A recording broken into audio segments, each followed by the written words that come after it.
Good morning everyone. কি খবৰ? আশা কৰিছোঁ সকলো ভালে আছে আৰু আপোনালোকক সকলোকে প্ৰিয়ংকাজ ব্লগৰ অন্য এটি ভিডিঅ'লৈ স্বাগতম জনাইছোঁ।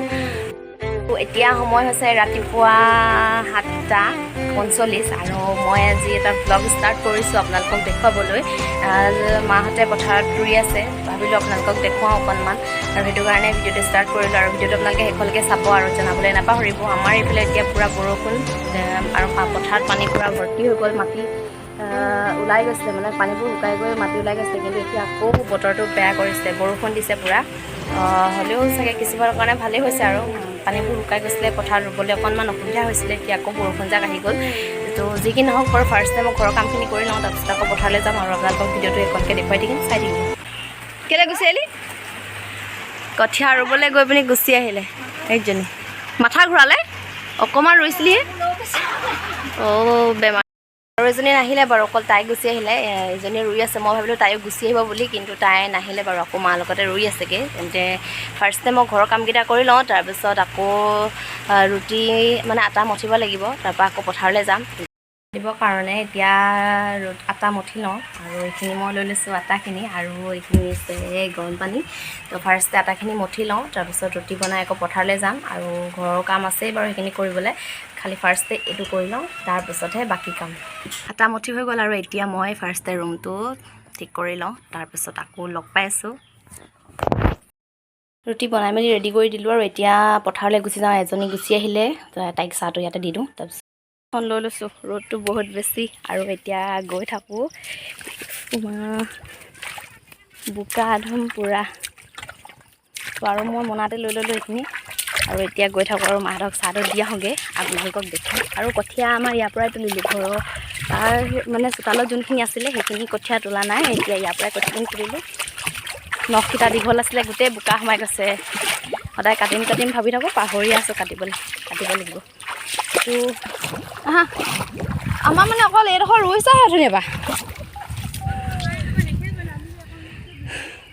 ক'ত এইটো বাহে হ'ল?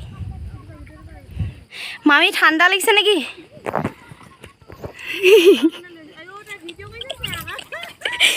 ঠাণ্ডা লাগিছে নেকি? হা? ঠাণ্ডা লাগিছে। ইয়াত আমাৰ এজনী গুচি গ'লগৈ, তাই গৈ পিনি চাহ তাতে মই দিলোঁ খাবলৈ। এয়া আহি পাই গ'লোঁ সি পথাৰ, আৰু এয়া মামী ভাগৰ বোলে ঠাণ্ডা লাগিছে, সেইকাৰণে জাকেট এটা পিন্ধি আহিছে। আৰু সেইয়া খুৰীয়ে ৰুইয়ে আছে, আৰু 4টা বজাতে আহা। 4টা বজাতে আহা। সেইটো কাৰণে ঠাণ্ডা লাগিছে, আৰু ৰাতিপুৱা সময়ত বৰষুণ দি আছিলে না। আৰু এয়া মায়ে চাহ বাকিছে, খালেই ইফালে আহিবলৈ আছেই মানুহ। খুৰী আহক আকৌ। তাৰপিছত এতিয়া অকণমান ইয়াতে ৰুই থৈ যাব লাগিব, আৰু হা আছে, মই আনিছোঁ বাতি। এজনী আৰু আহিছিলে, মানে বৰ্তাহঁতৰ ছোৱালীজনী মাৰ লগত ৰুই আছিলে, তাই ঘৰলৈ গুচি গ'লগৈ, আৰু সময় হ'ল বাৰু অহা, ৰাতিপুৱা সোনকালে আহিছিলে। আৰু এতিয়া মই অকণমান ৰুই থৈ যাম আৰু মাৰ লগত। অকণমান ৰুলোঁ, আৰু এতিয়া ঘৰলৈ যাওঁগৈ, ঘৰতো কাম আছে কৰিবলৈ। তুমি উঠা, ধন্যবাদ। চাহ খায়ে আছে মামীয়ে, আকৌ খাই মেলি ৰুবলৈও গ'ল। আমাৰ মায়ে খায়ে আছে এতিয়ালৈকে। তো ঘৰলৈও যাওঁগৈ, ঘৰত কাম আছে, আৰু ইমান ৰ'দটো দিছে, এনেই মাথা ঘূৰণি লাগি আছিলে, আকৌ নহ'লে পায়ে যাবগৈ। অকণমান দিনে ৰুলোঁ, আৰু এতিয়া যাওঁগৈ, ঘৰতো কামকেইটা কৰি লওঁগৈ, তাৰপিছত আকৌ যদি পাৰোঁ আহিম পথাৰলৈ।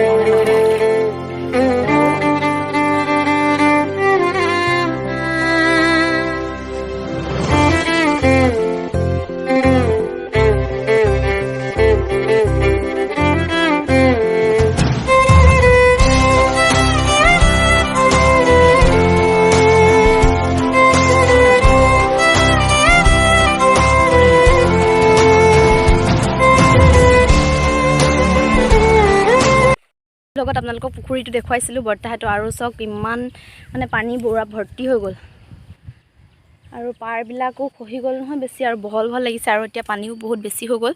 আৰু মই এতিয়া এই ঢিপটোৱেদি আহিছোঁ, মাটি মানে পানীয়েদি আহিবলৈ অকণমান দিগদাৰ হৈছে মোৰ।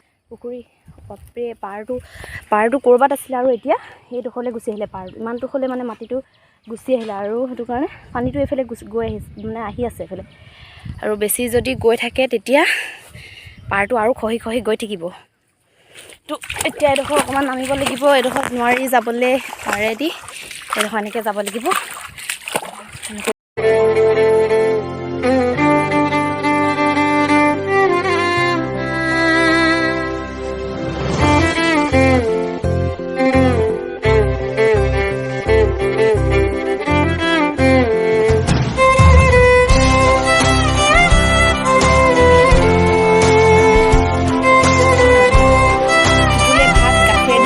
সেনাই দিছোঁ, নহ'লে সুদা ভাত নাখায় সি। মই ধুনীয়াকৈ গাখীৰে ভাতকেইটা সেনাই দিছোঁ। খাই দিয়া, খাই দিয়া,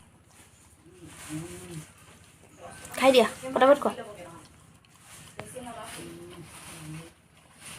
তাৰ পৰা আহিলোঁ, অথনিয়ে ঘৰ মুচিলোঁ, আকৌ কাম আছিলে মানে বাচন কিবা কিবি ধুবলৈ, ধুই মেলি আজৰি হৈ কিটুকো গা ধুৱালোঁ। গা ধুৱাই তাকো ভাত পানী খুৱাই মেলি এতিয়া মই নিজে গাটো ধুই আহি অকণমান বহিছোঁ ইয়াত। আৰু গোটেই বিচনা জাত কি কৰি থৈছে চাওক।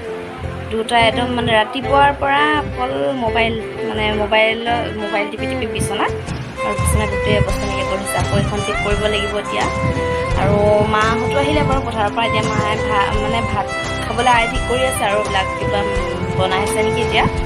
আৰু মায়ে গা ধুই আছে, মাও গাটো ধুই আহি লওক, তাৰপিছত চবেই ভাতটো খাম। আৰু ৰাতিপুৱা অকল ৰুটিয়ে খোৱা হৈছিলে, এতিয়া 1:30 বাজি গ'ল, একো খোৱা নাই। আৰু আলহী ল'ৰাটোকো এনেকৈ ৰুটি খুৱাই থৈ দিয়া আছে।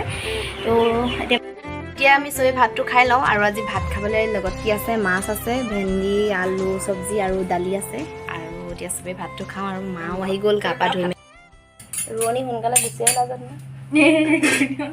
খাই হৈ গ'ল। আৰু এতিয়া আহিলোঁ বিচনালৈ, অকণমান জিৰাও, ভাগৰ লাগিছে দিনটো কাম কৰি কৰি, মানে ঘৰ চাফা কৰাৰ পৰা ভাত পানী বনোৱালৈকে। অৱশ্যে ভাত বাৰু মই বনোৱা নাই, হ'লেও ভাত নবনালে কি হ'ল, বাকী কামবোৰ কৰি আছোঁ, ভাগৰ লাগিছে। মানে খেতিৰ দিনকেইটা সঁচাকৈ বহুত কষ্ট কৰিবলগীয়া হয়। ঘৰত থকাবিলাকৰ মানে পথাৰত থাকি যিমান কষ্ট কৰিবলগীয়া হয়, ঘৰতো একেই হয়। মানে পথাৰতো ৰোৱনীজনী একেটা কামকেতো কৰি থাকিবলগীয়া হয়, কিন্তু ঘৰত থাকিলে ইটোৰ পিছত সিটো, সিটোৰ পিছত ইটো, মানে আজৰি নাই। আৰু যি কি নহওক বাৰু, হ'লেও কৰিবতো লাগিবই কষ্ট।